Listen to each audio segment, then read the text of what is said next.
We've got the water against us right now, but 3 kilowatt hours per mile in terms of energy consumption. Okay. And so being aware of your environment, your winds, your current, it's definitely something that, you know, an electric boat owner needs to take consideration of. Here we go. Oh, it has power. I mean, it feels like an electric car. The throttle is instantaneous. It's smooth. Again, it's quiet. Normally you'd be hearing it going, wah, and I wouldn't actually be able to talk to you. Right, we're having a conversation right now, not raising our voice. Normal volume. Other than the wind, if we were to close the windshield, we would really be able to have a good conversation. Thank you to our sponsors for today's video: Eaton, Ionna, InfyPower, and Nokian Tyres. This video is brought to you by Ionna, North America's premier charging network. With unmatched commitment to elevating the customer experience, Ionna is opening America's roads to all EVs, giving drivers the coverage they need, the reliability they deserve, and the amenities they crave. This video is also brought to you by Eaton. Eaton is a one-stop shop for implementing reliable and innovative EV charging infrastructure at your site. Across all applications, Eaton's EV charging infrastructure, hardware and software gives you the scalability, flexibility, and intelligence you need to charge today and scale up tomorrow. Learn more at eaton.com/EVCI. InfyPower is the largest EV charger module provider with over 3 million power modules running reliably worldwide.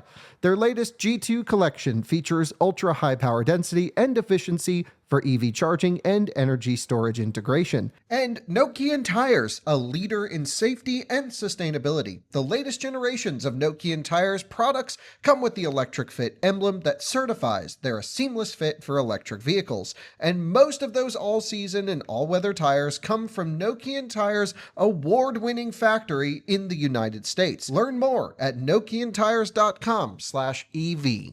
Hello, good morning, and welcome to another Out of Spec Reviews video. Guys, electric boats are kind of a thing now. We haven't really covered them here on this channel.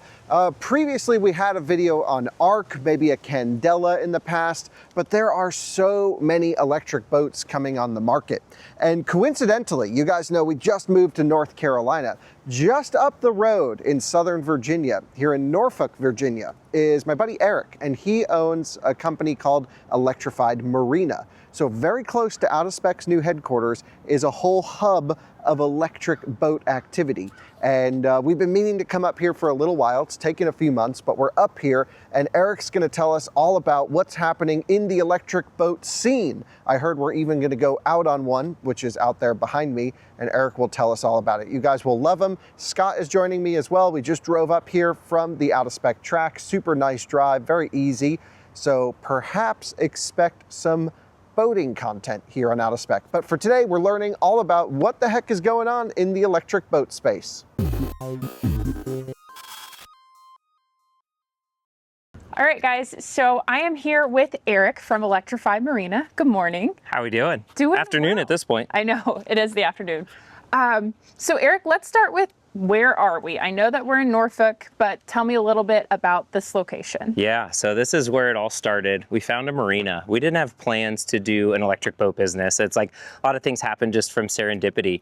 And my business partner is as crazy as I am. Let me take a step back. I was at Tesla for 9 years, never a boat guy at all. Okay. I was a big EV advocate, hosting National Drive Electric Weeks, Earth Day events. Like, I was that guy running those events all across the state. I've gotten hundreds of chargers installed. So big electric car advocate before this business came around. Wonderful. I met my business partner while I was at Tesla, while I was running the service center in Virginia Beach, actually. Okay. She came in, we hit it off well. Her background is SpaceX. Her and her husband spent 10 years there, avid boaters, and I had never stepped foot on a boat as a kid. I just didn't grow up in that space. No. Oh, okay. I remember going on the New York ferry when I was like 14 years old and like super excited about it. Wow. So okay. Zero exposure to boating. I'm very humble, and I tell people that I got my boating license the day we got our LLC for the business. And it's like, all right, now's the time to learn about boats. What a great I'm like, I know propulsion systems. I was a mechanic in my former life. I was a tech at BMW, and I transitioned to Tesla in 2000. 2012. Okay. Spent 9 years there in various roles of service, charging infrastructure. Met the business partner. We were looking for real estate, and she found this property, and she says, "Hey, I know we were looking for a small apartment complex, but you're the only one I know crazy enough to look at this with me. Maybe we can put Airbnb houseboats here." Yep. That's like, wow. Okay, let's take a look. Sounds crazy. When we get here, it's 16 slips all the way around. Okay. Super unique, as you guys saw, at the end of a residential street. Yep. So this is Knitting Mill Creek that we're on. This used to be the Knitting Mill Creek Yacht Club that was ran out of here. Out of here, and now this is not a single family home. This is a multi. Yeah, so it's 3 units, Okay. and the yacht club used to get ran out of the bottom. Okay. But we rent some of these out, just have awesome tenants here, and we were using the basement kind of as our office, and that's where we kind of came up with the business. We started off as going to be a boat rental business. Yep, houseboat rentals. Oh, so it started off as houseboat rentals. Yeah. The city said no, ordinance, zoning headaches, and we're like, okay, now what? My business partner being the boater, and she said, what if we get a boat rental fleet? I'm like, hey, I'm not interested in gas propulsion. Like, I've heard the headaches, break out another 1,000. Like, I don't want to fall on that sword. No thanks. Even if it makes money, like, not my headache. She said, no, we could look into electric boats. And it's like, this was 2021. Did you know that electric boats existed? Not a clue. Okay. Not a clue. Oblivious of the fact. And she said, no, there's these cool Duffy boats. They've been built for, 40, 50 years. I rode on them in Newport Beach. And we looked into them, and they were kind of old school, lead acid batteries at the time, and just kind of too many moving parts. It was kind of overcomplicated. We found a company, Vision Marine, out of Montreal, Canada. And these are like slow cocktail cruisers, kind of look like a gondola boat, just social cruising. Okay. Think 5-6 miles an hour, having a sunset cruise and a drink. I feel like that's a good boat for this area. Exactly. Because it's very, very dense with people. Right. You're going to see more of it on the water, but just doing slow cruises in this water, it's nice and protected. There's not a lot of wave action. Perfect waterway for it. So we approached this company, Vision Marine, and we said, hey, we want to buy 4 boats. And they said, hey, you should become a dealer. And like the light bulb went off. It's like, why is nobody doing this? Like nobody in the country is focusing on electric boat sales. Right. Like, are we that early? Are we stupid? What are we missing? And it's just a crazy idea. And you got to think about it. It's similar to the automotive world. Anybody in the boat business, they're making most of their money off service, repairs, maintenance, winterizations, all of that. Okay, so not the initial sale. Right, right. That is a very small portion of it. They could give that boat away and make $0 and do well because of all the maintenance and repairs and the extended warranty, service plans, all that comes with it. Okay. The electric boat is the solve for that. It's to get rid of those headaches. Those are the pain points of boating. Yeah, of boat ownership. I mean, we have a boat at the lake house, and I know we have to service it every year. It's ridiculously expensive. It's always 3 times more than what we want. Every time. Yeah. You're flushing the engine, you're worried about so much. Replacing a propeller, like all of that. Right. So with most of our boats, it's like sacrificial anodes, like the zincs on it, and cleaning, and that is it. Some boats have a seawater intake, and you'll have to make sure there's no standing seawater over the winter. But otherwise, we say it eliminates the worst part of boating. And they don't make sense in all applications. I'm not like that die-hard, hey, these are perfect, everyone needs to go electric. Right. Just like electric cars. Just like cars. Right. They don't work for everyone. Right. And I think that's the problem that's lost in communication. I've done EV advocacy since 2013, and I come across those guys like, oh, everything needs to be electric. We're getting rid of oil. It's like, we're not going to. Like maybe one day when we have hemp oil and everything else, but like lubricants, plastics, like we can't get rid of that stuff. Not right now. Right, right. So like that's the goal, but it's a slow transition. And with boating right now, battery energy density is the constraint. But most people don't go very far with boating. You're not road tripping up the East Coast. And if you are, you're probably not in a hurry. You're probably in a sailboat, or, I mean, there's some slower boats. Yeah. Right, right. But we're sightseeing. Right. We're not trying to get there. That's it. But the average pleasure boater is leaving, going to, this cove, this sandbar, this restaurant, and coming back. Right. Yeah. You can get electricity at your dock for slow overnight charging. You don't have to worry about fast chargers because there isn't people road tripping. Okay. And so there's layers to this that sound a little complex, but if you've got overnight charging and you're the average lake or bay boater, there's a good chance electric boats will work for you. If you're offshore fishing or wakeboarding 12 hours a day, like those extreme 10, 20% call it, cool, this might not work. If you're on the Lake of the Ozarks doing 100 miles, not yet. But for most recreational boaters, this is going to work for them. That's it. And we don't even have to tap a big segment of that market. There's a 250,000 boats that sell a year. There's a few million boats out there. Next year, there might only be a few hundred electric boats made. And that is like max capacity of what all these startups are scaling to do. Okay. We're the only dealership that's 100% focused on electric in the country, and we are small. I've got 8 employees. We operate out of here, and we have got another marina, Willoughby, nearby. Yep.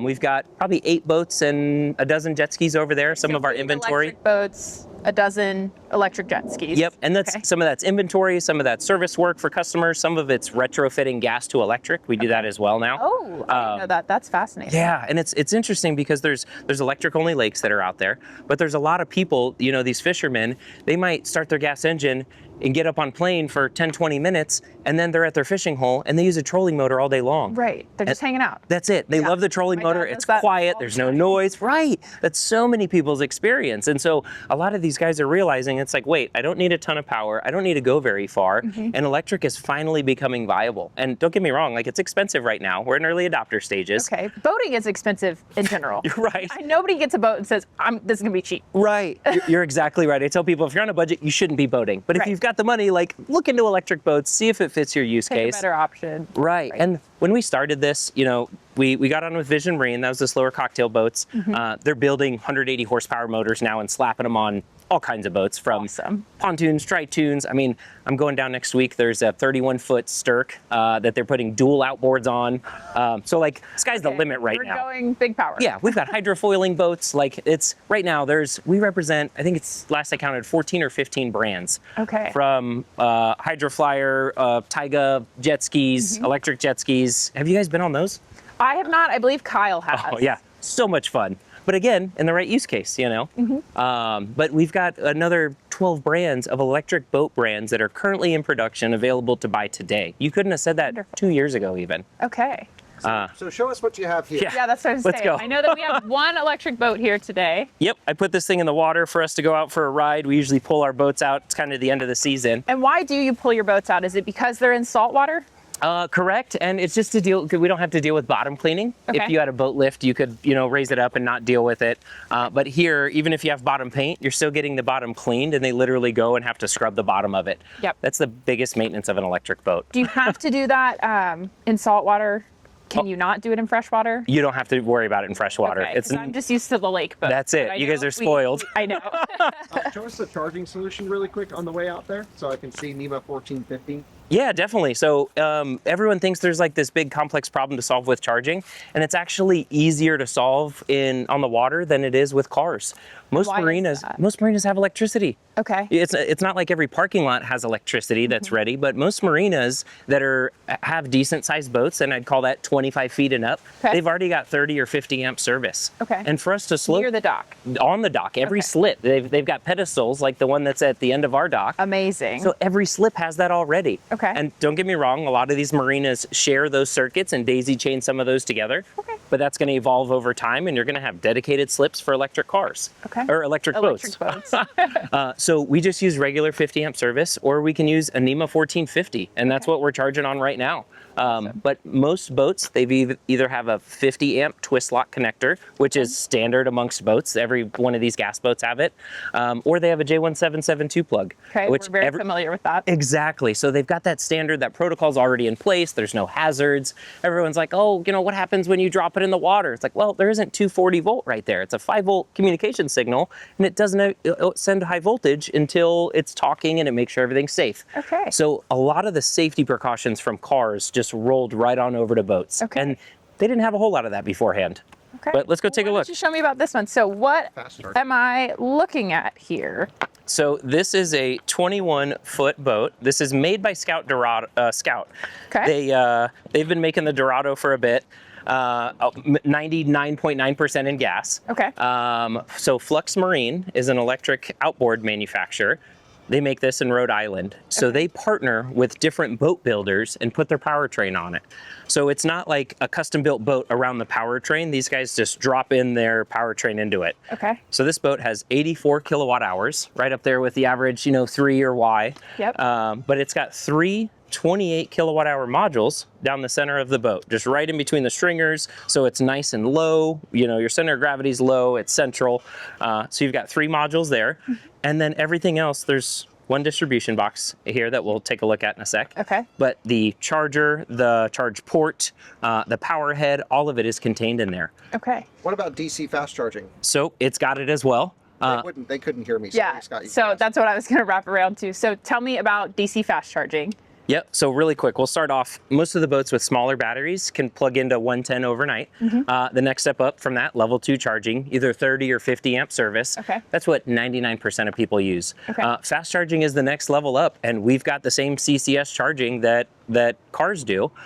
There's companies out there that are pioneering fast chargers on the water. Okay. Biggest company out there is Aqua Superpower. Aqua Superpower. They saw what Tesla did on land. They want to do it on the water. Yeah. And they've got a jump. They've got, I think, 60 or 70 worldwide right now. Okay. Which doesn't sound like a lot, but you guys know. That sounds like a lot because I haven't heard about. Right, right. They've been at it a few years, and they will literally put a fast charger and think, we'll go boating today, but imagine go out boating for a couple hours, stop at a restaurant. If you're having a sit-down meal, just like charging your car, 45 minutes to an hour charge time is very doable when you're sitting down at a restaurant. Yeah. So you eat at this marina, and then you're on your way. Okay. Do they do idle fees right now? Not yet. Okay. There's honestly not enough electric boats out there for it to be a problem. I thought that probably wouldn't be an issue, but I was just curious. Yeah, one of the biggest concentrations probably like Lake Tahoe or San Francisco Bay. Okay. And there's 4 to 5 chargers on the water there. Cool. So you might have to worry about someone else being at the charger while you're there. So awesome. I hope to have that problem as we grow. But right now I'm getting there isn't a fast charger between New York and here right now on the water. We're working to change that. I've got feelers out. So a big part of this lift that we're doing is education and awareness. Most people don't know this stuff exists, and they're sure as heck not educated on it. Whether it's the boating industry, electric car owners, or the marina industry. Yep. So you got to think about it. Trying to go to some old salty dog that owns a marina and convince him to put in a fast charger. This guy probably doesn't think electric cars are going to stick around. And I'm trying to give him free fast chargers. And the irony is, I did that with the Tesla destination charging program a decade ago. Okay. I would go door knocking to shopping centers, wineries, breweries, airports, trying to get them to install free charging stations back in the day. And now we're doing it on water. And education is the biggest problem. Most people don't know it exists, and they don't know how cool they are and how viable they are as a product. And when you do educate like the old marina owners, are you getting a positive response? Do they seem eager to want to learn? Absolutely not. Most of them won't give me the time of day. Just to give you an idea, Annapolis, St. Michael's area, fired off an email to 4 different marinas. Didn't get a reply. Okay. Left voicemails, and I'm gonna end up going up there with a boat and grabbing them by the ear and saying, "Hey, let's go for a boat ride." I used to have to do the same exact thing with a Tesla, and we call love your determination. I have to be. I wouldn't be doing this if I wanted something easy. I don't recommend it to anybody because it's not easy right now. So the boat is sick. Tell us a little bit more about it. Yeah, so 21-foot Scout. Flux buys these, puts their powertrain in them, and we sell them just to the average day boater. Okay. It's 150 horsepower, 175 horsepower peak, if you're getting up on plane. And so energy consumption is a bit different in a boat. In a car, you might accelerate quickly and then get up to your speed, and then you're not using a ton of power maintaining that speed, especially 50, 60 miles an hour. With a boat, it's very common for people to go wide open throttle a lot of the time. And then just keep going. Right, right. So whether it's the cooling system, battery chemistry, the way the motors are, you can't just drop in an automotive powertrain into this. And you could, it just wouldn't be optimal. Right. It wouldn't be designed for it. So was this boat originally produced with a combustion engine and then retrofitted? So these are built on the assembly line with electric powertrains. In mind. Okay. Okay. Correct. And they did very minor hull modifications just for battery placement and weight distribution down there. Okay. But otherwise, we've got a tri-tune, so pontoon with a center tune down it. Yes. And Flux has packaged their 3 batteries down inside the center tune, and they drop a motor on. Okay. Vision Marine has one, which is that company that we were buying boats from. They have a battery package. They can literally just drop a day bed on the back of a pontoon or a tri-tune. Batteries are under there, cooling system, charging circuitry, all of it, and then they've just got an outboard on the back. Okay. Now, when you're talking about a day bed, you're talking about like where I tan on the back? Correct. Okay. Yeah. 4 feet wide by 4 I'm feet very or familiar so. with those. That's Perfect. my favorite spot on a boat. Right. And so a lot of boats have that. So it's the perfect space to just drop batteries in. Okay. So this boat, 150 horsepower, I'd say it's one of our more common sellers. Okay. It's just a good all-around boat. People know the Scot name, and you got to think about a lot of this. When you saw the first iPhone and they were first coming out, you didn't buy it the day you found it. There is this long period of due diligence and education where you're learning the pros, cons, if it's a good fit, and that's what we're doing. I mean, when we get a lead that comes in, we do a discovery call relatively quickly, but there's a couple month process unless they've been doing homework for a while and they just got a hold of us. But most of the time it's a 3 to 6 months, sometimes a year process. They really want to do their research. Right, about charging and product. Exactly, exactly. And it's like barriers to entry in terms of education with an electric car, you know, they're at the majority, you know. We're at the early adopter stages right now. So it takes someone techie, someone forward thinking. They have to have a reason to have reached out to us, whether it's for the environment or the maintenance headaches. Like there is some priority there. We try and figure out what that is, find the right boat for them. And the great part about us representing so many brands, we're brand agnostic. And so if you're to say, hey, I want to go wakeboarding, cool. Not a lot of boats in that space. It's an Arc or, you know, a Genesis hybrid boat that's coming out. If you want to go fishing, it's like, cool, we've got this, you know, center console from Scot. If you want the pontoon, the tri-tune, we've got these options. So we let someone's use case, budget, timeline, and waterway kind of dictate how we handle that conversation.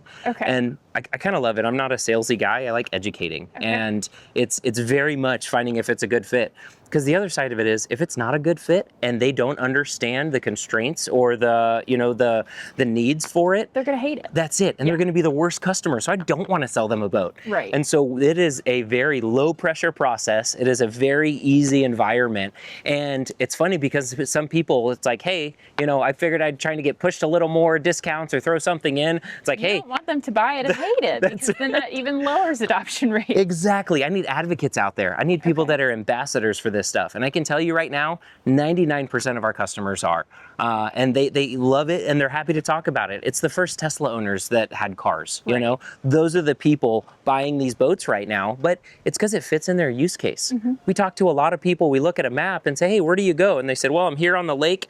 I go here, here, and here. And it's like, that is an 8-mile day. You could do that 3 or 4 times. On one charge. Right, on one charge and not have to worry about it. So we find those use cases that make sense for this stuff. Okay, so when we're talking about price range, obviously we're talking about several different types of boats. You know, what are we looking at? Like, I know we have a Mastercraft. It's a 2022 Mastercraft. I think it was like $160,000 at the time. So what are we looking at? So on average, there is a bit of a premium you pay. This boat's about 20-30% more. It's $120,000 for this 21 footer. They've got that 24-foot tri-tune I was mentioning. That's $105,000. We've got that's a good weekender. That's it, $100,000 to $150,000. So they're not on the cheap side yet, but batteries are expensive, you know, and they get heavy quickly. So there are some constraints we deal with, and we are brutally honest with the limitations. We'll get some people, hey, unlimited budget, I want to go 300 miles. Like, no. That doesn't exist. Right, can't help you. Tell us about range. We have no idea how far they go. Yeah, absolutely. So range, just like cars, is a very loaded statement. If you're the person that wants to go wide open throttle all the time, this probably isn't the boat for you. I will stop a conversation when that comes up.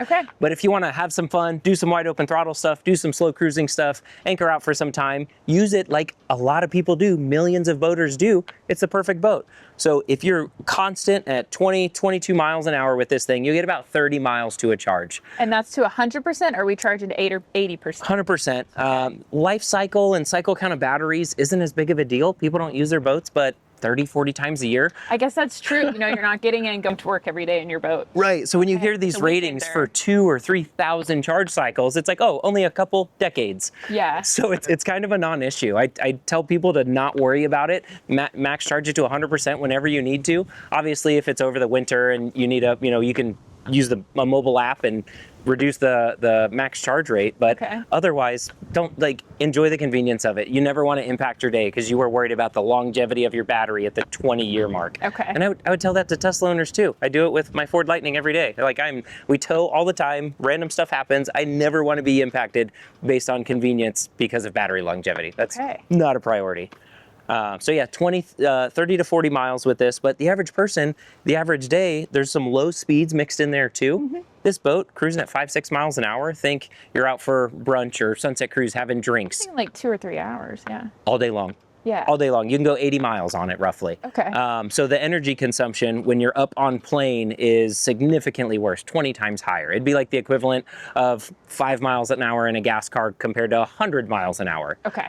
So physics just is not your friend when you're going higher speeds. Right. Now, as we're seeing, hydrofoiling is a good solution to that. So describe to me what hydrofoiling is. I know what it is, but I'm going to assume most of our viewers don't know. Definitely. So there's a couple layers to this. There's foil assist, and there's gas boats that have it out there, and now electric boats that have it out there. So it's a fin in the water that creates lift. It's a fixed fin most of the time. Sometimes they'll move. Yep. But a lot of times, like on a catamaran, it's fixed in between the sides, and it creates just enough lift to reduce drag on the boat. Yep, it lets that air come through. That's it. And you're lifting up a good portion of the boat out of the water, and it's not like you're lifting the whole front end out of the water, but even 3 to 6 inches on the very front of it. Makes a big difference. That's it. It's huge in terms of physics. So Volar is a company, it's a startup. They're going into production in spring. Okay. With the same amount of batteries as this boat, they can go twice the range, even with a bigger boat, a 23-foot boat.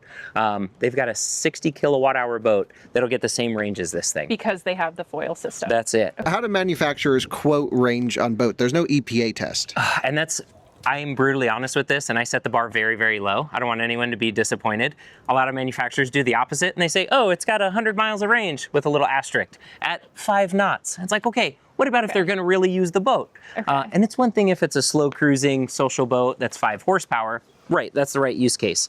But I tell people the average day for this boat is 40 to 50 miles. There is no standards right now. Me and a handful of others are going to start doing a standardized range test to show everybody, or maybe you guys need to. You'd have the better platform, but to show, hey, this is what this boat can really do. And because without it, you get these misleading, like EPA is bad. When they're rating these boats at 5 miles an hour, it's even worse. It's setting the bar way too high, just leaves room for disappointment. We don't need that when we're already fighting the battle of education. Okay. So yeah, on average, I'd say the average electric boat, 30 to 40 miles right now, of mainly higher speed, 20 miles an hour. Okay. That Volar can go up to 30 miles an hour. We've got boats from Chris Craft or, from Vision Marine with higher horsepower applications. They can do 40, 50 miles an hour, but your energy consumption at those rates is gonna be huge. skyrocketing. That's it. It's just like the Taiga jet skis. I tell people if you're abusive on it, you might only get an hour out of it. Yeah. They say they're rated for 2 hours. I set the bar low and say an hour. But if you're abusive on a jet ski for an hour, you're pretty worn out. If you're out there jumping wakes, 50 mile an hour runs. Right. So I'm probably one of the worst salesmen because I'm so brutally honest. And we love honesty on this channel. Same. I don't have time to hype things up. I don't have time to mislead anybody. Like if this isn't for you, give us a couple years and we'll get there. But right now I need to focus on who it's a good fit for. Right. We say they don't make sense in all applications, but where they make sense, they're one of the best boats you could buy. Okay. Well, let's hop on. Yeah, let's go for a ride. Eric, I know that my family has rules about shoes on boats. Are we allowed to wear our shoes on the boat? We're good on this one. It's a demo boat. There's no sea deck on it or anything. Okay. Climb aboard. This thing is made to get used. So I can just hop on right here. Yep, absolutely. Okay. Thank you. Yeah. And so one of the things about electric boats we're finding out, majority of our buyers are first-time boat owners. Oh, really? Okay, so you're not seeing people transitioning from a gas boat as often. Not as often. Okay. It's really interesting. We probably have more exposure than anybody else in the country, maybe the world, with the lead capture we get, the social media exposure we get. You're the only marina doing this. True, but there is other manufacturers that are doing it, but they're not doing as many events as us. They're not getting as many butts and boats as we are. Okay. We do so many events. My team hates me for it. Not hates me, but we do a lot of last minute events, grassroots events, pop-up events. We partner with, electric car clubs, yacht clubs, you name it. I will throw boats in the water for exposure. That's how you get the exposure. You have to. And it is this slow, long play with a low ROI of logistics and event coordinating and marketing. Okay. But we've got to start somewhere. Yep. And the lift would be easier if there were more people doing it. Right. But so in terms of that, our average boat owner, 50 to 60% right now are first-time boat buyers. Okay. They've never wanted to deal with the maintenance and repair headaches. Okay. They've never wanted, the barrier to entry in terms of education, like just being aware of flushing an engine, winterizing it right, or shelling out the money for that. Okay, so these people didn't grow up boating. They don't know anything about that. That's so foreign to me. Okay. It's kind of perfect though, because I'm a novice boater. Right. And so I tell them, hey, here's everything I've learned. And then we will usually hire a local captain or, someone savvy on their local waterway to teach them, one, about boating, but also two, about the waterway. Okay. There's a lot of things to know about a foreign waterway, whether, oh yeah, there's this rock that's not marked, or stay away from this oyster reef, or whatever it is. Pass boats, no wake zones, all of that. Oh, yeah. People don't know what that means. Right. So there's boating safety. We have some people that reach out, hey, I want to buy a boat. And sometimes it's a big, expensive boat. And it's like, cool, what's your boating background? Oh, I've never had one. It's like, do you have a license? Like, well, no. It's like, let's start there. Yeah, let's start there. Okay. Because boating safety is a big deal. And the last thing we need is all these people to come off as a term in the industry as a credit card captain. Right. You've got more money than sense. And the last thing I need is electric boats to get a stigma for that. So we've been doing pretty good so far with, PR and awareness of them. Okay. So yeah, education is a big part of it, but it's like, hey, these are the different kinds of life vests. You need to have these flares. And so there's a big education component other than just selling a boat. Okay. But I kind of like it because it's like a lot of hand holding, very like white glove. Like we are your point of contact for this. And we sell boats all over the world because again, nobody's focused on this stuff. Okay. Whether it's, I've got some jet skis down in South America and the Caribbean, vehicle to grid that I haven't even mentioned is going to be a huge value proposition for this stuff. Because you got to think about it, just like electric cars, there's a ton of energy here. Right. If you were debating on this boat versus a gas boat, and it was only a $20,000, $30,000 difference, but this has $80,000 worth of power walls in it. Right. Now it's easier to justify. Yes. And in terms of that value proposition, boats sit a lot of the time. They're sitting all winter long. Yes. And so like in terms of being vehicle to grid or vehicle to home backup, it is such a good answer and a good use of resources, honestly, because some of these boats with 200-300 kilowatt hours worth of batteries, it's a pretty terrible waste of resources. Like in terms of sustainability component, That's fair. It's like the Hummer EVs on land, Whoa, I love my Hummer EVs. Oh, sorry, I didn't know you had one. Don't get me wrong. Not yet, but I want okay. one. Okay, I've got a Lightning. So We got a Lightning, we got a Tesla in the parking lot. Right, so we're good. right. But I also tow with the Lightning 4 to 5 days a week. We use and abuse that truck. Okay.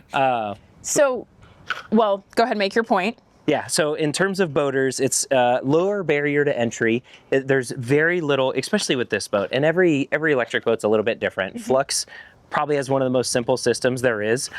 You literally hose it off. There's no flushing. There's no oil changes. There isn't even it's a closed loop cooling system. Okay. So you're not worried about any of that. And the average customer doesn't need to know about that stuff. Okay. It's amazing how much you can operate and own in a successful way without compromising it. Because if you don't maintain a gas boat right, it can get expensive very quickly. Very quickly. So when you say closed lid cooling system, what does that mean? I'm not familiar with that term. Yeah, so an electric car, they still have radiators, they still have cooling, they have air coming in. Right, we could have air cooling and liquid cooling for batteries. So in boats, we've got a great heat sink of the water underneath this boat. And so a lot of boats take in seawater, run it through a strainer, run it across a heat exchanger, and then there's an ethylene glycol, regular automotive coolant on the backside of that. And so that will cool the rest of all the high voltage components essentially. Oh, cool. Yeah, but now you've got seawater pumps, you've got a strainer to worry about, so there is some complexities there. Okay. Not that it's going to be a big maintenance headache, but it's your winterization is like draining the seawater out of the raw water system. With that? Okay, easy. Right, it's just easy in theory. It is. Okay. But when you tell someone the boat has no maintenance, it's like, oh, I don't want to deal with anything, And so now we've had to dial it back a little bit, and like even this boat, low maintenance. Yeah, low maintenance. Okay. We say it's like 90% less, which is very realistic. Yes. So with Flux's system, we'll take a look down here actually. You can see where some of the high voltage components are. So they've got a distribution box right here. Okay. These 3 big connectors go to the batteries that you're standing on top of. So they go right down the center of the boat. So just like the automotive world, it's got safety precautions in place. You can see additional wiring, shielding. There's a system called HVIL that monitors every connection. Okay. So if I were to unplug this thing, this thing would open contactors and not put power out of the battery. So it's got an isolation system, so it's monitoring the resistance of the high voltage system to the ground. And obviously the last thing you want is high voltage to get out of the battery. Right. So that is monitored with a battery management system, and it is as sensitive as it can be in the mega ohms of range of resistance. Okay. Yeah, you don't want to be spilling electricity out of the battery. No, definitely don't want to do that. But HVILs are pretty common in electric cars as well, so that system transfers over. Right, and so everything's IP67 rated, and that means it's safe to be fully submerged for about a half an hour. That's what the rating has to be. Okay. So even if you were to somehow fully submerge this. Yeah, we're sinking. Right, exactly. It's been done. Right. And honestly, I've tested that on accident. My team left out a drain plug. I see them pull up with a boat and the bilge is running. I say, guys, why? Turn around, quick, and the boat ramp's around the corner. So we sent them away. I said, full throttle all the way back. And like, my background's Tesla. When you don't know the status of a high voltage battery, you consider it compromised. We get this thing on the trailer. I'm like, holy crap, like scoot it away, get away from everything. We need to see what the heck's gonna happen. Touch it. Right.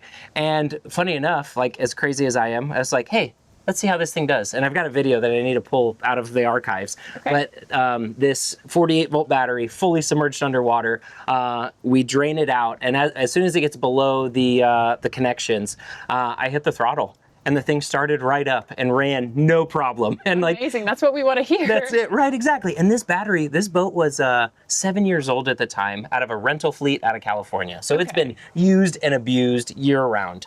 So we take these batteries out, again, like on the side of precaution, we open these batteries up, not a single drop got inside. Okay. And that's with rubber and seals that are 7-8 years old.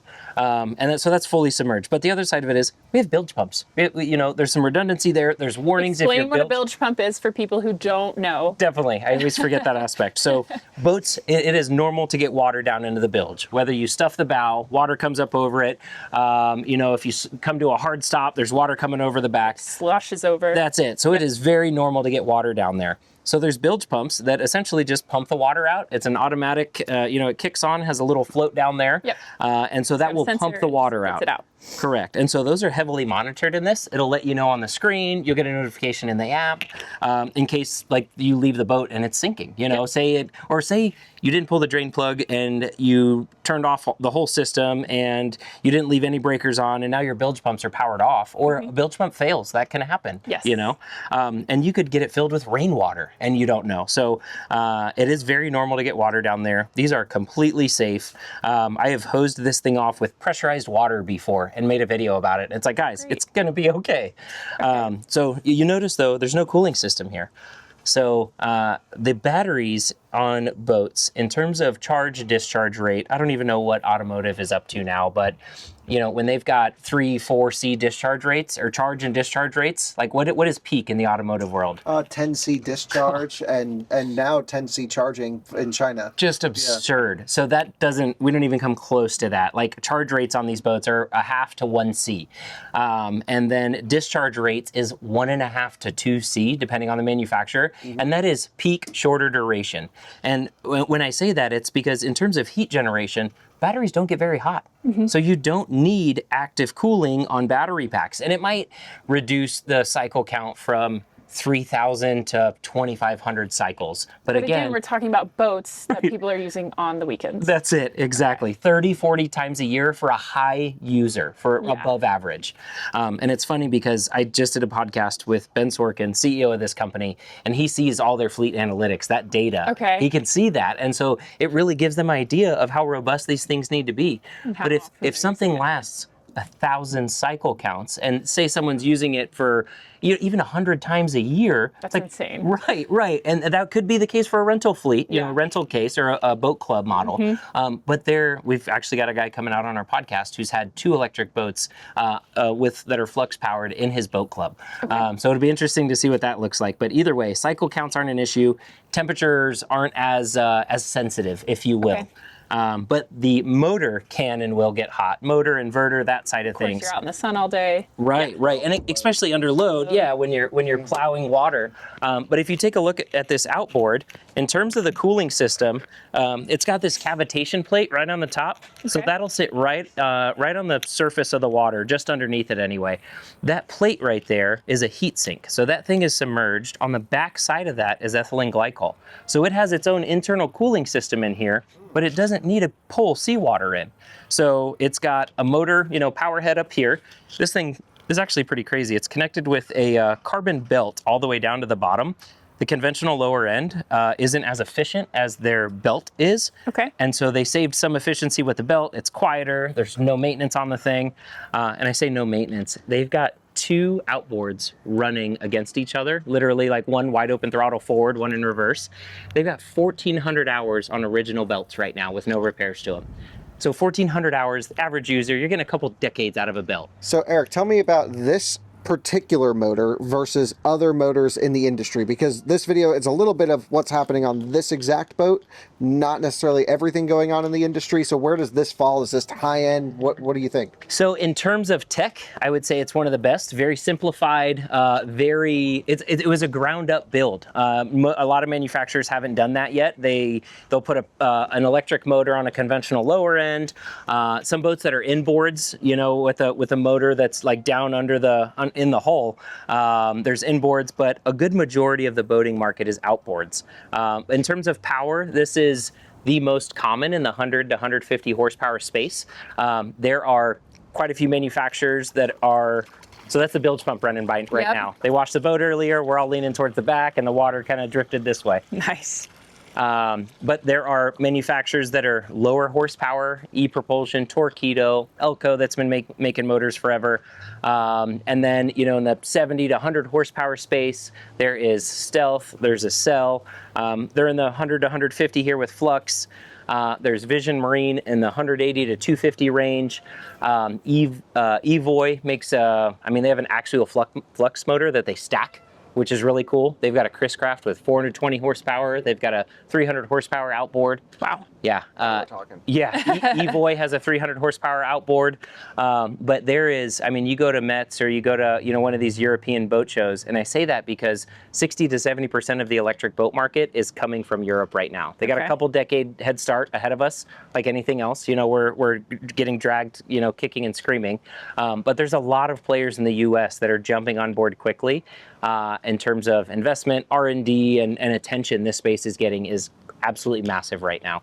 Wonderful. If you were to convert a boat to electric, using this system, because you, as an OE, they're using this system, but you could also do this as an aftermarket swap, I would imagine. You 100% could. It's expensive. Most people don't have the appetite for it when you compare it, because they're usually weighing the retrofit of a gas engine to electric.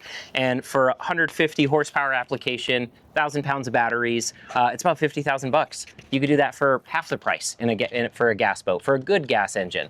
And so we don't do too many retrofits in the higher horsepower space. I say that, but we're getting ready to do a bunch of tour boats, like the paddle pubs, the cycle pubs. We're getting ready to do a bunch of those. But again, those are lower speed, lower horsepower applications. But we do a ton of retrofits, I would say under 20 to 30 horsepower. Much more affordable, much less batteries. But that is something you guys do offer here. Absolutely. So and what all do you do? We started with boat rentals. We shifted to sales. We took on repowers as like a nature of the beast. We're getting a ton of inquiries for it. And now we've got boats and jet skis getting towed to us from all over the country to get work done to them, whether it's for repairs or retrofits, because there's not many people focused on this stuff. And, the sailboat market has people that are doing retrofits. There's a lot of guys that are doing retrofits in the small 3 to 5 horsepower space. That's very easy, low barrier to entry. But as soon as you add any engineering or weight distribution or any of that, there's hardly anybody in the country doing it. So sales, rentals, we might bring back rentals, don't really know yet. Got to figure out where we're allocating resources next season. We missed a ton of opportunity this year, but it helps with exposure. It helps use and abuse these things to really put miles on them. Yeah, so rentals is to be determined, but the sales is our main focus. Repowers and service are becoming a big part of it. I'm scouting for larger commercial locations right now to figure out how we can ramp up service because, again, it's an untapped market.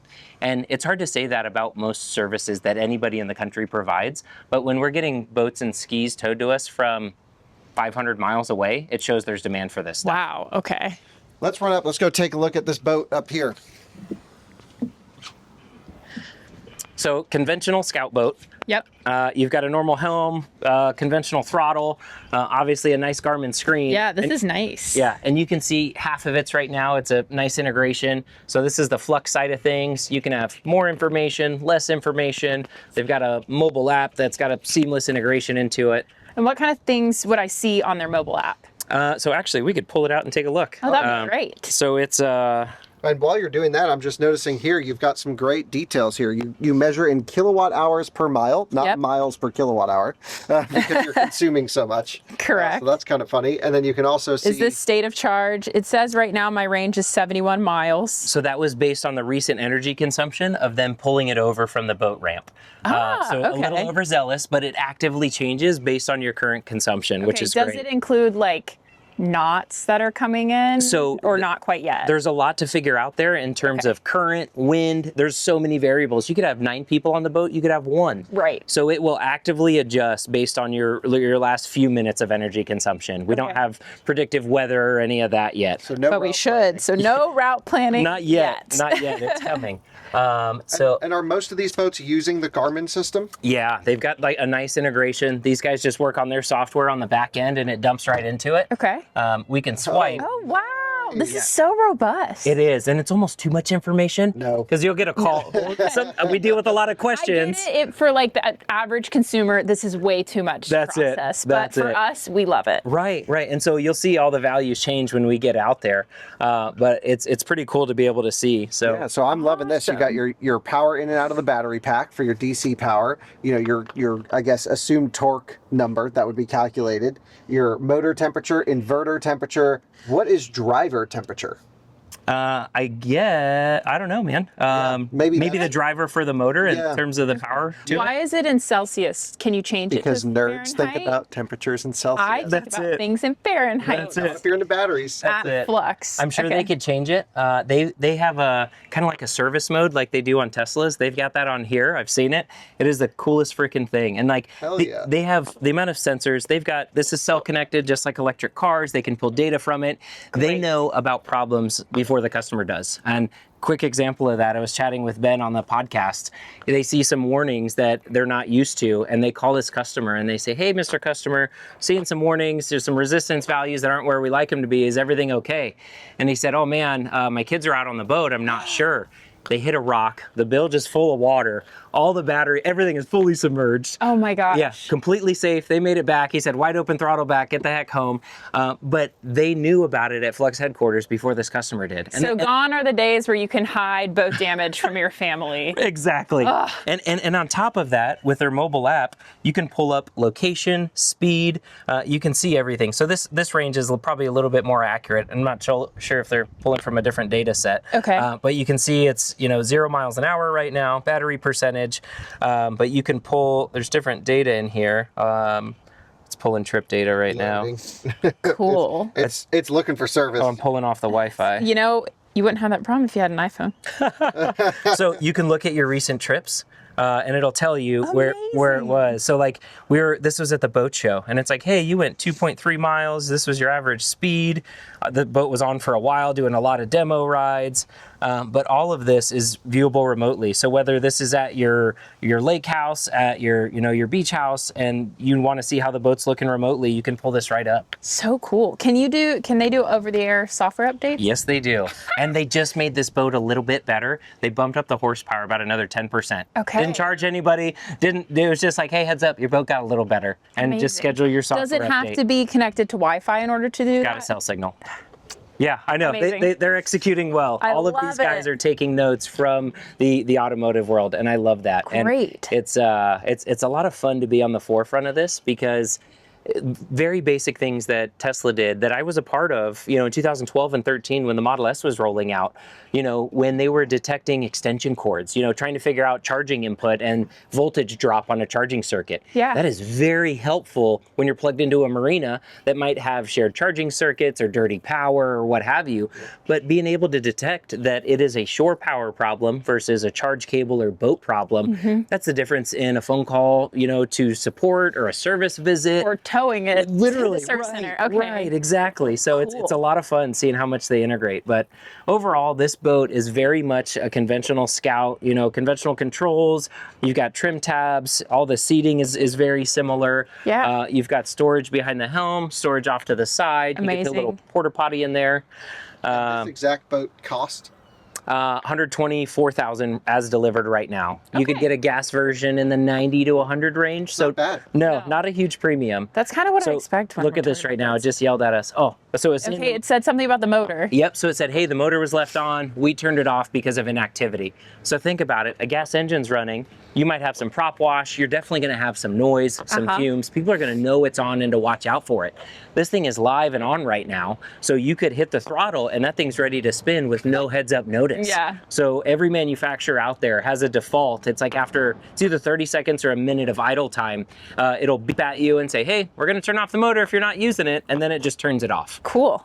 So a lot of safety precautions, and we've got to make it idiot proof. A lot of these people aren't normal boaters that know to respect a prop and how dangerous it is. Yeah, so most people aren't super techie and they just don't know. That's it. And especially, there's times where I'm dealing with manufacturers and they say, oh, this is common sense. It's like, hey. No, it's not. There's no common sense when we're talking about any type of vehicle. Right, and it's like, this is his first jet ski or his first boat. Yeah. Like, he doesn't know he's supposed to wash this down or do this. Yes.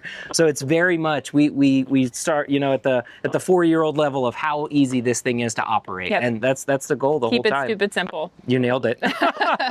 It's simple, stupid. Whatever. both ways work. But let's go out for a ride. Okay. I need to get the dock lines, pull in some fenders. All right. We're gonna Let's do trim that. down the motor. This is the loudest part of the boat. So that is trimmed down and ready for us. All right. I'm gonna turn our motor back on. We've just got a simple button here. It is on and ready to go. Dude, I can't believe we're underway. It is on and moving. And it's funny because Scott, your first time in an electric boat moving. I am so excited. no fumes, no noise. You can just have a conversation. We always get those moments when we're pulling off the dock and everyone does one of these. They're like, wait, it's on? And it's like, yeah, we're moving. So battery's only 20 degrees C, so like perfect ambient temp. Okay. And we'll see what it's like after we go beat on this thing. Awesome. Hell yeah. So where are we? Tell us a little bit about the waterway. So we are Knitting Mill Creek. This has a Norfolk super old. This whole area is 100 years old. Big industrial complex here. Your building was built in 1918? Yeah, super old. Awesome. There used to be a torpedo factory here back for World War II. Oh, excellent. There's tons of like old industrial buildings on this area. So Knitting Mill Creek is off of the Lafayette River, Okay. which is off of the Elizabeth River, Okay. which connects to the Chesapeake Bay. So in 10 minutes, we could be on the Chesapeake Bay. Amazing. But we are in this nice protected area right now that's kind of perfect for these boats. Wow. Okay, so far, quiet. Yeah, and so there will be the tiniest bit of belt whine at 20, 25 miles an hour. Okay. But otherwise, the wind and the water will be the loudest thing, and that's the way we like it. Well, and even here, just trolling, it is truly silent. Yeah, you're not Yeah. raising your voice. Yeah. It is just a conversation. It's wild. And a lot of people don't appreciate that until they're out on the boat. But imagine being out here at the end of the day, you're having drinks, you're relaxing, because when you're up at higher speeds, it's so windy and It's hard to hear anything. that's it. Right. And a lot of people don't enjoy that aspect of boating. Like, don't get me wrong, like there's high speed people out there that love it, but a lot of women, a lot of kids, like they're not out there enjoying it for that, Yeah. they're not adrenaline Well, I don't want to junkies. shout over, on my sunset cruise and say, how do you think it is? Right. Wow. And a lot of the time too, when you're slow cruising, if you've got a tailwind, those exhaust fumes are getting blown right into the boat. Yeah. And I mean, it's something we don't talk about often, but carbon monoxide poisoning happens way too often. Very real. And it's more common in boaters than it is in cars. That's it. Yeah, and it's little Tommy's taking a nap on the daybed on the back Mom while and we're Dad slow don't cruising. Notice. Yeah, I see it all the time. It's so sad, and like we don't obviously have that. We don't ever mention that in our marketing or anything, but like that is a concern that doesn't exist. Along with a lot of boats explode, literally explode. I'm not talking like a small fire. Okay, but now I'm not familiar with that. yeah, so with gas boats, fuel vapors are heavier than air, so they go to the bottom. And a lot of conventional boats have blowers. So it's a blower that's job is to literally blow out air to just get to get it away. The fuel vapors out. Because Yep. gasoline doesn't have a super high or super low flash point, but the vapors can explode from a spark very quickly. Right. And that's why like a barrel of gas isn't too dangerous compared to a barrel with, a very little bit of gas, but full of vapors. Yes. So that's that explosive potential. I learned about this different use case, but propane tanks aren't supposed to be on their side. I only Right. learned about that this week. Right. And so that's a lot of those things that most people aren't aware of. But in terms of boating, people run a blower before they start their boat. Okay. There's times where the blower malfunctions, there's a fuel leak they don't know about, or they just forget to do it. You're in a hurry, everyone's climbing on the boat, whether you're at a fuel dock or at a restaurant, and you just jump in, you forget the blower, no warning, you go to start your boat and it literally explodes. Happens couple dozen times a year, and people die from it every year. And it's like, oh, damn, forgot the blower. Like, if electric cars were killing that many people, they would be illegal. Like, Right. it would be a non-starter. I hear that from a lot of non-EV drivers. Well, they blow up when you clueless. crash, and that's just, Absolutely clueless. I'm constantly fighting that myth. And the other side of it is, like, I was at Tesla for a while, helped with call center support. Like, I was filtering those calls. I've dealt with people that had bad accidents or ran over stuff. Of course. And it's like, hey, there's smoke coming from under the car. These people have time to empty the contents of their car. It's not like it's exploding. It is a Right. very controlled, slow burn. And don't get me wrong, it will Not get to a recommended. very big burn in a few minutes, but it's not like you have a millisecond to get the heck out of there. Right. Right. So it's like a lot of small fireworks versus a massive explosion. And I don't think Right. most people understand that. And that's because of media saying electric cars explode. So just pulling out of here so far, we've only burned 1%. Right? We're at 99 still. We're at 5 miles an hour. Battery temp hasn't changed. At this rate, we could go 111 miles and it would take 22 hours. Right. Wow. And as crazy as that sounds, You can keep everyone updated on that, Scott, as we go. let's keep Okay. going with it. As crazy as that sounds, there's a lot of applications where that is the norm. Whether you're in a harbor that has no wake zones, there's a lot of boat rental operators out there that the boats never get up on plane. They never go above 5-6 miles an hour. A lot of tour boats that are out there. Think of all the tiki barges, the pedal pubs. I'm not familiar with those. I don't go on them, but I have seen them. So think of you and a dozen of your friends sitting around a bar floating on the water. Right. You're only going to be in a controlled environment. Those things are going slow all the time. Like Right. perfect application. And you want if it's aesthetically okay, cover the whole damn thing in solar, and now you hardly ever have to plug in. Right. We're actually building 3 of those over the winter. It's going to be pretty cool. Ooh, very cool. We'll have to cover that project. So right now, 5 miles an hour. Yep. Throttle's at 24%. We've got the current against us. You can see the kind of the waves and the wind coming Yeah. against us. Is it using GPS for the speed? They won't hear my question, but maybe... Is it using GPS for the speed? That's a great question on this boat. I don't know. Usually it says like speed over ground, but this just is the speed. Okay. I would but say it's GPS, though. It feels like we're moving along genuinely pretty quick, especially against current. yeah. How would you know if it's GPS or not? So a lot of times they've got an indicator in the boat that can tell you that's like actually monitoring water flow. Okay. But a lot of times it is just GPS, and it's speed over ground is usually how they identify it.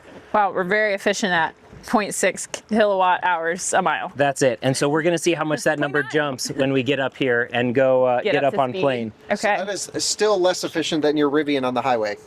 Wow, there is something less Yeah. efficient than my Rivian. Your Rivian is 0.5 kilowatt hour per mile on the Okay. highway because you get 2 miles per kilowatt hour. Okay. Yeah. So, and that in terms of physics, you look at the energy density of water versus air and rolling resistance of tires. Like, physics is not in our favor on a boat. No.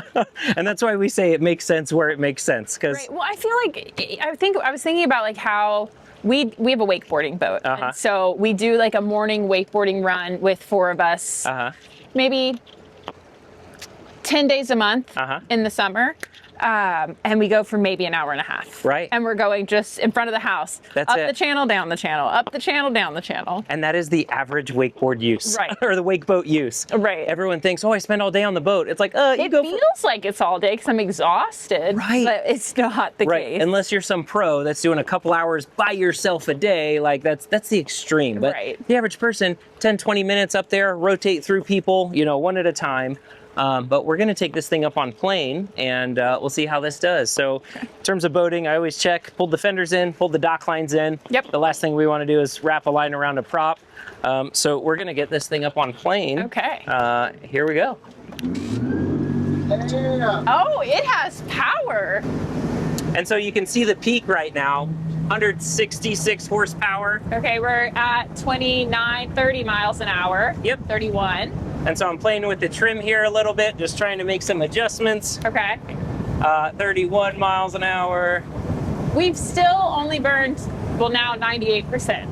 We're at 98%. Yeah. 2%. So you can see if we're going wide open throttle, 30 miles an hour, we'll get about 26 miles to a charge. Yep, or so you can do it if you want 52 to. minutes. Right. So you Okay. can do it if you want to. But a lot of people that are buying these are on bays and lakes that aren't very big. Right, So a lot of times you're not going wide open throttle for that long. right. Wow. Now talk about what it feels like. I mean, it feels like an electric car. The throttle is instantaneous. It's smooth. Again, it's quiet. Normally you'd be hearing it going, wah, and I wouldn't actually be able to talk to you. Right, we're having a conversation right now, not raising At our voice. normal volume. Other than the wind, if we were to close the windshield, Yeah. we would really be able to have a good conversation. And perhaps, oh wait, is the wind, I keep your mic out of the wind if you can. I'm sinking down. So the other versions of this would have a windshield and a front gate. Actually, Yep. this has a gate, but that won't help us with that the won't wind. help us. We need it right here. Right. So I right would now, always option a windshield. Okay, Yeah, right definitely. now. so at our peak when I was launching, we're at around 160, 170 horsepower. Yep. Right now, we're using 96 horsepower to cruise at 25 miles an hour. Okay. Our battery is only 1 degree higher at 21 degrees C. So kind of Amazing. interesting metric there. And for efficiency, we're at 3.1 kilowatt hours a mile. Yeah. Cruising at 25 miles an hour. And Okay. to note, we've got a current and a headwind against us. Yeah, pretty gnarly. Right. And you can see whitecaps out there. I mean, we've probably got, I don't know, probably a 10, 15 mile an hour wind out right now. Wow. And so those are conditions, just like in a car, that you need to plan for. Whether you're going up a mountain or, you're going to go to the middle of the desert Or there's a huge storm. That's it. There's Yeah. variables to consider with that, more importantly on a boat than a car. Right. But usually you're staying in the same body of water that you're used to. You're not adventuring aimlessly on a road trip. Right. That's not a normal use case. And you're familiar with how the weather's going to affect that water. We're relatively familiar with it. Exactly. As we all know, with boating, the weather can change instantly. That's it. And that's that part of boating that people learn over time, just keeping an eye on things. Yeah. And I honestly, the novice that I am, so I'm slowing down right now, we're going under a bridge that's going to be a no wake zone. Okay. So the novice that I am, I took a boat from actually a bigger X-Shore Elex. It was a 26-foot center console. Okay. Went from here. Yeah, it is. I love it. Stunning. And so they're made in Sweden, very unique design, very interesting layout. We took it from here over to Virginia Beach, and it was pushing the limits. It was like a 30-mile stretch of where we were going. Okay. We get out on the Chesapeake Bay, like out in the open ocean relatively. Okay. 23-mile-an-hour headwind against So double us. what we're doing right now. And the water was against us too. And out there, you can't exactly go slow when there's big wave action like that. Right. But thankfully, I passed by 3 marinas on the way. We needed to stop and eat lunch, and so I pulled in. We plugged in for, it's like an hour and a half. We had appetizers, some entrees, and some drinks. But it was enough to give us about 15-20% charge and it was enough to get us on our way. Okay. But with that type of trip we did, now I know to look ahead like any experienced boater would. For the weather. Right. Now, how Launch when we pull out of here. Absolutely. how kind are foreign marinas with letting you plug in? There's you usually can't, walk up to a restaurant and say, hey, can I just plug in? So I relate it to campgrounds. There's a lot of misinformation and lack of education out there. They think, oh, you're going to plug it in and blow up my circuits. Like, well, if they do get damaged, they were neglected and a problem anyway, because your circuits were installed being rated to get put to a certain test. There's electrical code for a reason. Right. But there's a lot of neglected campgrounds and marinas out there, as we all know. Right. And so we usually call ahead and say, hey, I've got an electric boat. I wanted to check. It looks like you've got 50 amp shore power. Can I plug in while I come? And I say patronize the restaurant. Yes. I'm coming to spend money. Yes. Are you okay with it? Is that cool? And I've never gotten a no. Yes. Okay. Do these boats come with a charger, a cable? Yep. It comes with a juice booster, a nice quality. Electric boats do? Yep, pretty much. We won't sell one without it. Okay. I'm turning us a little here so we don't get any splash. Okay. And so it's a juice booster. It's got adapters. It's marine grade. We've dropped them in the water. They're one of the best mobile charge cables out there. Okay. Yeah, you get what you pay for. And they're adjustable amperage on the charge cable too, which is nice. Very cool. Okay. Well, once we get out of the no wake zone, which I don't know if we are, I can't see. So you notice how calm it was over there. Yep. We've got a little bit of water splashing over the bow. We've got wave action. So we're getting more into open water. We're not in this nice protected river anymore. Correct. So we'll probably go out here, play for a little bit, and then we can head back in. It's just going to be very noisy, more of a wet ride out here. But again, okay. I mean, if you guys are all right with it. I'm okay with it. Zero, or like have it in gear. Maybe you could talk about that. Yeah. The reverse gears, and then I'd like to do a launch. So Scott, Okay, so Kyle was saying, he wants to do a launch. He wants to go forward and reverse gears. Yeah. So why don't we showcase that a little bit? So let's take a step back. I love you guys are using the word gears. In a conventional boat, you are shifting. There is shifting mechanism. There's a drive shaft that goes through this conventional lower end. With electric motors, just like cars, you reverse polarity. You've got a neutral. You don't have to worry about that. You're not stressing the entire system, shifting from forward to reverse as fast as possible. Okay.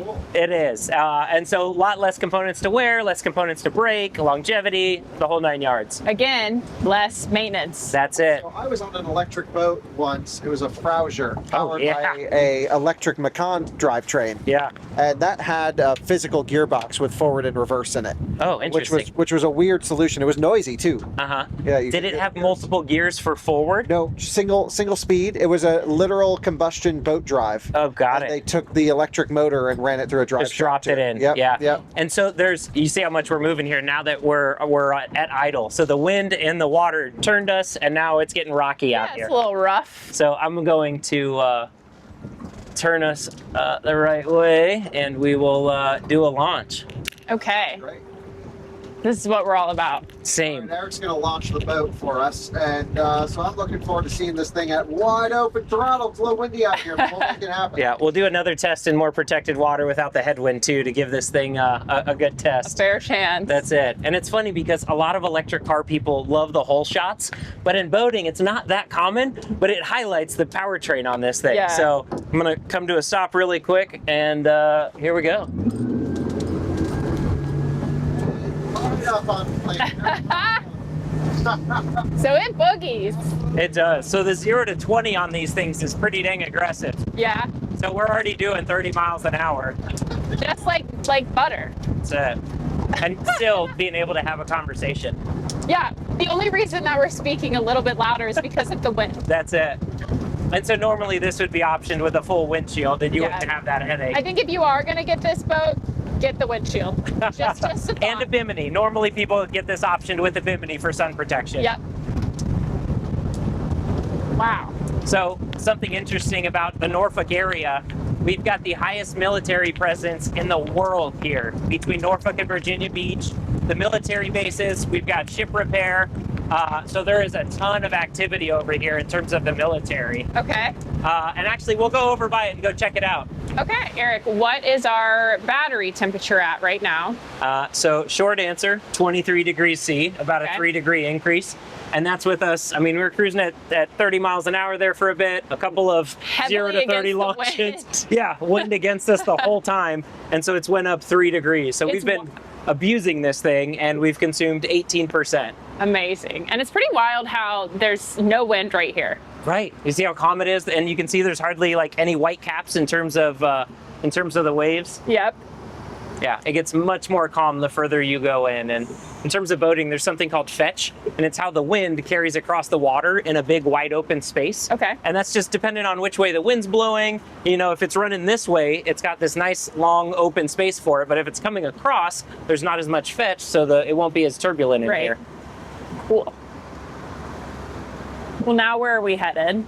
So we're just gonna head back in, do some more cruising, some more talking. Okay. As it was a pretty wet and rough ride out there. Yeah. And it's funny because we were completely sheltered by it and had no idea. And then it just hit us all at once.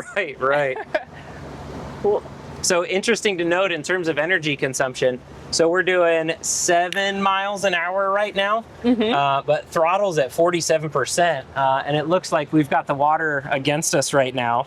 But 3 kilowatt hours per mile in terms of energy consumption. Okay. And so being aware of your environment, your winds, your current, it's definitely something that, you know, an electric boat owner needs to take consideration of. Yeah. Someone's not carrying out a can of electricity to you. But you know, there's Sea-Tow and Boat Tow US out there. And I tell people they're very, very busy right now, and it's a very lucrative business because of gas boats. It's not because of electric. So what would happen if I ran out of charge in the middle of the water? Yeah, so first off, it's hard to do. It has to be very deliberate. This thing will give you a warning as you get lower. Okay. And then when you hit 10%, it puts you into a limp mode, if you will, 6-7 miles an hour. Mode. We're familiar. And then you've got another hour at that speed. Okay. So unless you were oblivious or an idiot out in the middle of the ocean, like you should be okay. You can limp to some type of electricity. Right. We're selling these boats to people on lakes and bays right now. 6 to 7 miles is a lot of distance in that space. Okay. We have to do a range test on these boats. Absolutely, and we need to do it on all of them because there's no. I've done a handful of range tests, but honestly, it's the time of me doing that versus focusing on everything else. Right. But that education has to come from somewhere. And when you're doing your range tests, are you trying to match the procedures like wind, weather, you know, as close as we can. Right. And I feel like it varies so much more heat on the water than it does on land. That's it. And so far, like right now, we'll get out and cruise at 18 to 22 miles an hour, like right in that planing speed, and try and maintain that average for the entire trip duration. Okay. But we haven't done enough boats. There's dozens of different boats out there to do right now. I need a team of people to accomplish all of the content we have to get out. And you're only a team of 8 right now. That's it. I've got one person helping with marketing, but she's dealing with email campaigns and the website and event coordinating. The things that bring in the money. That's right. And like, I love this stuff, but for me to take off a day and go on boat rides is hard to do. Well, we really appreciate you doing it. Thank you. I'm glad it worked out. Yeah, and it was funny too. I was looking last week and I was getting ready to schedule some meetings for the day, but the only reason my day was open was because of the placeholder of leaving it open for you guys. Yeah. Because I'm scheduled out about 2 weeks right now. We've got a lot going on. I'm going to Fort Lauderdale next week. For the biggest boat show of the year, right? Yeah, it'll be huge. What boat show is that? So Fort Lauderdale International Boat Show. Between that and Miami, people argue on space or number of boats, but it is massive. And it's not the biggest electric boat, boat show. I've brought more electric boats personally just to Annapolis or to the DC boat show. Of course. But there'll be a couple down there. There'll be a couple unveilings. But it's a lot of networking, shaking hands with people in the industry.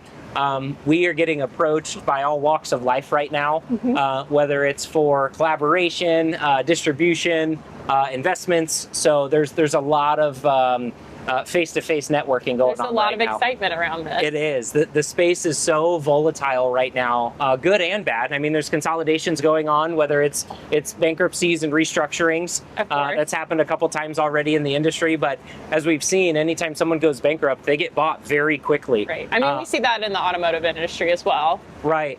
But in terms of expansion, Vision Marine that I've mentioned a couple times. Yeah. They just bought a dealership chain called Nautical Ventures down in Florida with 9 brick and mortars down there. Okay. Absolutely massive. So now they are going to have the largest platform of anybody in the country to launch their electric powertrains from. Amazing. So it's going to be, I can't wait to see what comes of it, but they're a close partner of ours, and we work, I mean, I'm chatting with them almost every day. So it's a pretty exciting space to be in. But when you're, you look at the average car dealership chain or boat dealership chain, they might creep up to 5 to 10 different brands. We're at 16 brands right now, and I've got a list of 20 to 30 that want us to be a U.S. distributor, and we didn't even have the bandwidth to entertain them all. Just the opportunity cost. Are those European brands or Everything. Canadian? Okay. U.S., Europe, Asia. We got approached last night by someone from Italy with a super cool boat. I've got a 6 a.m. meeting with them tomorrow. Oh, exciting. Yeah, but it is nonstop, and this space is booming right now.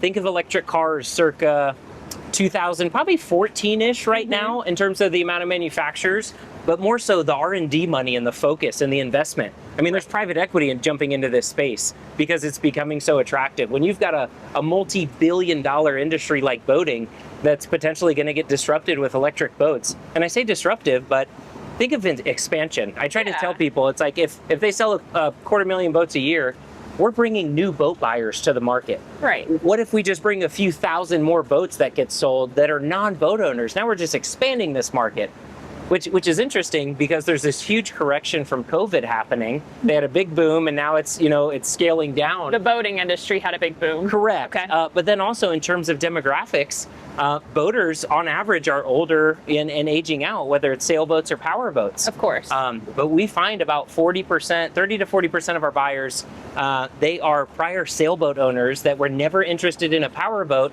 until you can slow cruise at 7-8 miles an hour and have a conversation. Yes. They enjoy the environment. They enjoy the water. They don't want an outboard that's going to be out here disrupting it. And don't get me wrong, like that's stinky. That's it. And new outboards have gotten quieter compared to what they used to be, and there isn't as many 2-strokes out there. Right. But there's people that are sensitive to that. I've given boat rides to people that will come out here with their Apple Watch and monitoring decibel levels because they get headaches from a constant droning noise from an outboard. And that's why there's some people that have exited boating because of it, or the fumes, if they're sensitive, have asthma. Yep. So it's always interesting seeing the walks of life that buy an electric boat.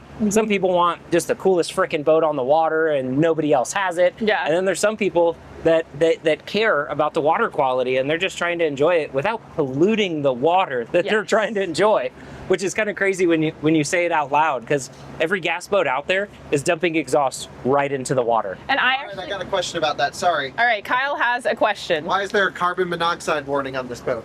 Where do you see it? Right down there. I love it. That's a sticker. An excellent question. That was a sticker that didn't come off from Scot. Okay, meaning that this is on their combustion boats. But Eric, didn't you explain these boats are built on the production line at Scot? That's it. And so they get it all the way to where it's an almost complete boat. Usually the last thing that goes in is the powertrain on it. I see. Okay. Yeah, it is. I'm gonna send a a good picture of that to my buddy Ben at Flux and tell him he needs to update this. Now, would it be Flux or Scout? It would probably be Flux altering the boats that they receive. Okay. And so Flux, and along with Vision Marine, a lot of these powertrain manufacturers, they're not building boats, they're partnering with conventional boat builders. Okay. And so Flux is partnered with Highfield that makes inflatable ribs of all sizes. And then on the pontoon side, a company called Flagship. So pontoons, tri-tunes. Yep. And so they can partner with essentially anybody and have a drop-in powertrain package, and it's modular enough they can make it work. And that's where they have the biggest impact. These powertrain companies that can kind of adjust to fit any boat. It's really interesting. That's very cool. As far as consumption goes, what are we sitting at right now? So we are at 2.9 kilowatt hours per mile. You can see our battery crept up 4 degrees total now. We're up at 24. Yep. But we're at 78% state of charge. That's it. So you can still feel we've got this headwind and current against us. So we're using a good amount of energy just to go 7-8 miles an hour. And I mean, we'll see what the difference is when we slow down just to 5. cut it down just a couple miles an hour, but it's it can be quite a bit in terms of energy consumption. So it came down 10% on the throttle. Oh, we're still doing 7 here. And so we're already down to 2 kilowatt hours per mile. So, 30% reduction right there. Yep. So again, if you're ever close to not making it, you just slow down a little. So obviously you're about education. When somebody purchases one of these boats, are you telling them about that? Like if they're getting nervous, slow down? Again, to most people, it would seem like, most electric people, it would seem like common sense, but that's not necessarily the case for early adopters or new boaters. That's it. And so it is a very long education process. We do a discovery call up front, and it's kind of like taking a sip from a waterfall in terms of education. So that's how I felt when I started working it out of spec. I was like, I don't know what any of this means. Right. The jargon, kilowatt hours, kilowatts. It took me a good couple months to figure that out. It's a lot. And I mean, we have that problem training new staff. Most of my staff is new to boating and EVs, and some of them have a crossover. You saw my employees Tesla in there. So I've got a handful of EV drivers that are employees, and they get that side of it. Some of them might not be boaters. So when I'm hiring people, I can't find somebody with electric boat background. That doesn't really exist at this time. Right. And so educating them on the boating side of things, I'll usually give them my Lightning, or we put them in a Tesla, make them take a road trip so they can talk about fast charging and destination charging at a hotel or a restaurant. Wow. Like they so need really exposure to that. This full circle. For That's these it. People. That's it. And so, so getting my employees trained up to be able to talk the talk, but also that customer on that same side of it. Whether it's concerns or education, there's both sides of it, but there's a lot of debunking myths that happen. And what we're finding is the less content out there, that longer that education cycle is. So I've ramped up social media, I don't know, the last 3 to 6 months or so. I just hit like 500 posts. But that's all been within like the last year and a half. I was never on Instagram beforehand. And I was never doing a lot on Facebook. It was more personal and electric car advocacy. Of course. And now they're platforms for electric boating education. And we're growing. I mean, we get in front of about 4 to 5 million people a month right now. Across all platforms. But so much of that is education. Hey, this is what batteries look like. Hey, this is an IP rating. Hey, this is what the outboard looks like. Right. But a lot of that, we need to get content out there. We need to get information for people to be able to consume and absorb to let them decide on making a purchase. Right. And you focus a lot on short form content that seems like relatively digestible. Do you have any like how-tos for people? Yeah. Are you considering doing that? We've got some. Honestly, it comes down to bandwidth, and I can quick and dirty record a quick video on a boat, and it's like, hey, look at this. This is what this is. Right. Versus a full-on production and a script and a plan. And my marketing gal, Ashlyn, does that stuff, and we do those shoots, and we do boat walkthroughs and charging walkthroughs, range anxiety. We have some of those on long form on YouTube. But when we make those, they're some of the only long form electric boat content in existence. Right. There's not a lot out there other than boat reviews. Right. And that's what hopefully is going to change soon. Yeah. Now, you mentioned range anxiety. Yep. How often do you see it amongst boaters? Not often. When we talk to the average boater, it's like, hey, what does your average day look like?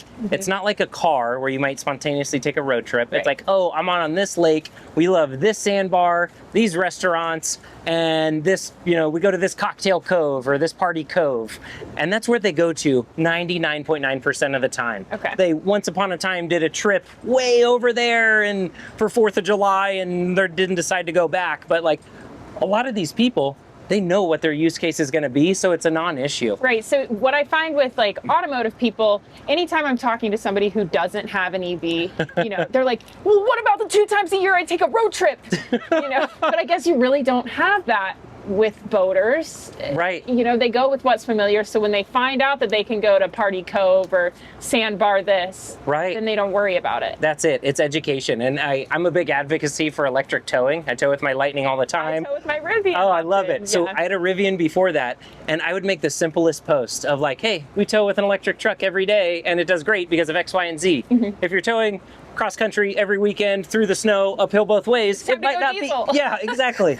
And we have a diesel. My business partner has a diesel 2500, very capable truck. Yep. My employees pick my truck every day of the week. Why do you think they do that? The low end torque. So our other Marina has a low or a short on ramp. When you've got 10,000 pounds worth of boat attached, this one's only 4,000. But we have bigger boats, and if you need to get up to speed quickly, the diesel struggles. You're waiting for a turbo, you're waiting for a transmission to shift a ton of gears. Low end torque is just better, and there's a reason trains are electric driven, powered by diesels. Right. You know, you can't beat it for local towing. And anybody that tows less than 10,000 pounds, if they think a diesel is better at towing, it's because they haven't towed with electric yet. Yeah. And I've convinced and sold electric trucks locally to my blue collar friends because of that. But then the problem becomes stigma and the ego behind it. And it's like, oh, I'm going to pull up on the job site with this. It's like, oh, do you care that much about what they think? Right. And it's like this macho man, alpha male side of things. And that's not our job to fix. That's it. And I actually utilize it to fuel the algorithm. I've got truck nuts on my Lightning. They're electric wire nuts. Nice. And it's for all the guys that put the big truck nuts over there. It's like, oh yeah, look at this alpha male truck, you know? But like that thing tows more than 99% of truck owners, because just like Jeep owners, they're not off-roading. The average half-ton truck owner, like there's a reason the F-150 is so common. Right. It's They're a going to the daily grocery driver. store. They're going hunting on the weekend. That's it. Even the hunting side is like a small percentage, but like the amount of people that tow is so minimal. And like, I think the distance that they're towing is minimal. Right. And I tell people, it's like, hey, if you've got a CDL and you're a commercial tower, this isn't for you. Right. But the average F-150 owner, perfect use case. You might tow a couple times a year. Absolutely. But that's, again, education and awareness. People are just clueless. And, oh, I heard the range goes to 60 miles. And it's like, no, like maybe if you started with 120, right, but with a full charge, like my truck towing, you're getting 120, 150, as long as you're not doing 80 miles an hour, which if you're towing 8 to 10,000 pounds, you shouldn't be going that fast. No. But now with the Sierra EV out there with 500 miles of range, it's kind of a non-issue for most towing. Okay. Well, Eric, thanks so much. Yeah, it's super really exciting. it. A lot of other boats to cover. Can't wait to have you guys out again. It's going to be... what other boats should we look at next? Whew, there is quite a few. What are some of your favorite boats that we should be looking for? So I would say X-Shore is up there. They've got a 26-foot center console. And if we wanted to, we could potentially squeeze that in today. But they've got a 21-foot cuddy cabin. Vision Marine's got some awesome boats. They, again, Powertrain manufacturer. They'll throw them. We've got a 30-foot Tri-Tune that does really well. They've got an Aquasport, kind of like a dual console like this. But Vision Marine's a big one. Not sure if you've been out on an ARC wake boat yet. One of our colleagues has. Okay. We have not. Super awesome boats. We've got, I had a Chris Craft here. I just sent it back to Michigan. We've got a Halavai in the parking lot at Willoughby Marina. That's another startup. There's a foil assist boat they called Volar out of South Carolina. Yep. That boat is I'm very curious to experience. Whole different animal. And like the foil in it helps with efficiency, but at the same time, it gives a little bit of lift, like I mentioned. Yep. And so when it's rougher out there, it is a smoother boat going over chop, whether it's light chop like this, or if you're out in going over wakes, it is a smoother boat. Okay. So we'll have to get you guys out on that one at some point. We've got a bunch of smaller stuff, the Taiga jet skis. We're moving a lot of the zero jet powered boats, and it's an electric jet drive in like the tender dinghy market. Okay. That's super popular, you know, super Those shallow restrictions. Yeah. Yeah, so a lot of it comes down to use case and, you know, what everybody needs, whether it's a lake boat, whether they want, you know, there's a Scout version of this that's a center console, same powertrain. So for fishing and things like that. Yep. Exactly. But there's quite a bit out there. It's an exciting time in the electric boat space. Okay. Well, I really appreciate you taking us out today. I'm excited to learn about every use case. Obviously, for me, it would be wakeboarding. I love it. That's just me. So yeah, let's do this again soon. Awesome. Thanks so much for having you guys out. It was awesome. If you ever want to reach out to us, electrifiedmarina.com. I'm Electric Boat Dude on Instagram. We'll link it in the description. Awesome. Yeah, look forward to chatting with everybody. We're here for the questions and the brutal honesty. Absolutely. Thanks for watching, and join us again next time.